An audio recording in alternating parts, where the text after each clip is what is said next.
Hey everyone, and welcome. Today, we're going to pull back the curtain on one of the biggest power plays in the corporate world, dual-class shares. This is the secret sauce that lets founders of huge companies, think Google and Meta, keep an iron grip on their creations, even long after they go public. So how on earth do they pull it off? Let's get into it. All right, so let me start with a question that sounds kind of like a riddle. How can one single person control a massive, multi-billion-dollar public company when they only own a tiny fraction of its stock? I mean, it just doesn't seem to make sense, right? But it's happening all the time, and there is no better example than this. Get this. Over at Meta, Mark Zuckerberg has 57% of the voting power while owning just 13.6% of the actual company. That means he can pretty much do whatever he wants. Now, this isn't some accounting error. Nope, it's completely by design, and it's all made possible by the very thing we're talking about today. So that design, that structure, we're calling it the Founder's Fortress, and it's built on a foundation of something called dual-class shares. So let's break down exactly how this fortress gets built.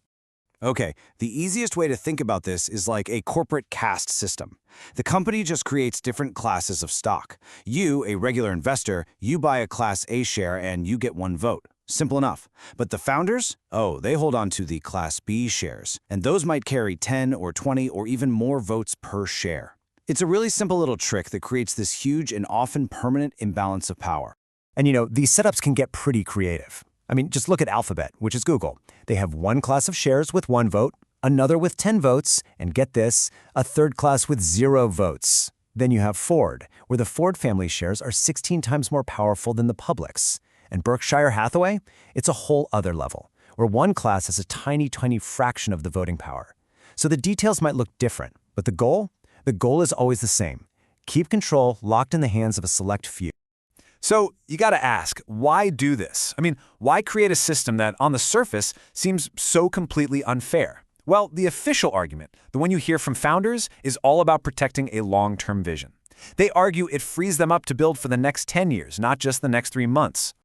This quote from Larry Page, right from Google's original IPO filing back in 2004, it says everything. He's basically telling investors straight up, look, you'll get a piece of the profits, you'll share in our success, but we, the founders, are staying in the driver's seat.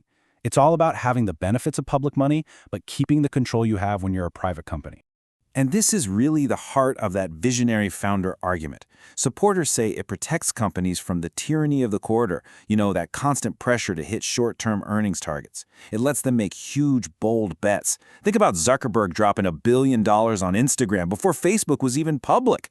People thought he was insane, but that bet is now worth hundreds of billions. This structure can also protect a company's mission, like with the New York Times, allowing it to focus on journalism during a really tough digital transition. Okay. But as you can imagine, there is another side to this story, a very different way to look at it. Critics argue this isn't about vision at all. It's about denying basic shareholder democracy and creating a system where there's basically zero accountability. And this right here, this is the fundamental problem that critics always point to. Dual-class shares create a split between power and money. Your economic interest, that's your share of the company's profits, is completely disconnected from your voting power, your ability to have a say. It means you can own a huge chunk of a company but have almost no influence on how it's actually run. And hey, this isn't just a theory. Look at this data on executive pay proposals. The official reported number shows massive support, almost 93%. Looks great, right? But what happens when you take out the insider super votes and only count the regular shareholders? Well, that support just plummets. It's a huge gap that shows how this structure can totally drown out the voices of the actual majority of owners. So, yeah, the arguments against this are pretty powerful. This structure can let bad management stick around forever, totally shielded from accountability. The nightmare scenario is a company like Hollinger International, where the controlling shareholder used his power to commit fraud and drove the whole company right into bankruptcy. It makes it almost impossible to challenge a bad strategy. And at its very core, critics say it just violates that fundamental principle of one share, one vote. Okay, so we've heard both sides of the story, the visionary founder versus shareholder democracy. But what does any of this actually mean for you, for the individual investor with your own portfolio? Well, let's make this super practical. Look at Google's 2 different public stocks. GOGL gives you 1 vote. GOOG gives you 0 votes. But here's the absolute key. Your economic interest, your piece of the pie, is exactly the same for both. And since the founders' supervoting shares mean your single vote has basically zero influence anyway, the choice for a regular investor is really more philosophical than financial. So if you're ever thinking of investing in one of these companies, you need to know what you're getting into. You're not just betting on the company, you're betting on the founder. So you've got to ask yourself, do I really trust this person's vision? Is there some kind of escape hatch, a sunset clause that ends this control eventually? And what happens when that founder is no longer around? These are crucial questions. So, where is all this going?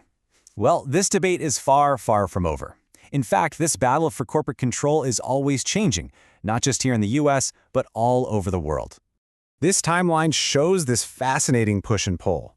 After Google's IPO made these structures super popular with tech companies, there was a big backlash.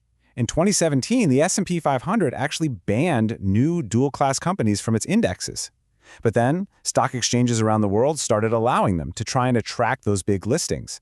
And then, just in 2023, the S&P completely reversed its ban. The momentum is clearly moving toward more acceptance, not less. And one of the biggest reasons for that shift is the rise of a really clever compromise, the sunset provision. You can think of it like a built-in self-destruct button for the dual-class structure. It lets the founder keep control for, say, 7 years, but then it automatically gives everyone equal voting rights. It's a way to try and get the best of both worlds, that focused, visionary leadership at the start, but also true shareholder democracy down the road. And all of this leaves us with the big central question at the heart of this entire debate. What do we value more? The unchecked, singular vision of a brilliant founder or the collective, democratic voice of all of a company's owners? There really is no easy answer. It's a fundamental trade-off, and it's one that's shaping the future of the biggest companies in the world. Thanks for tuning in.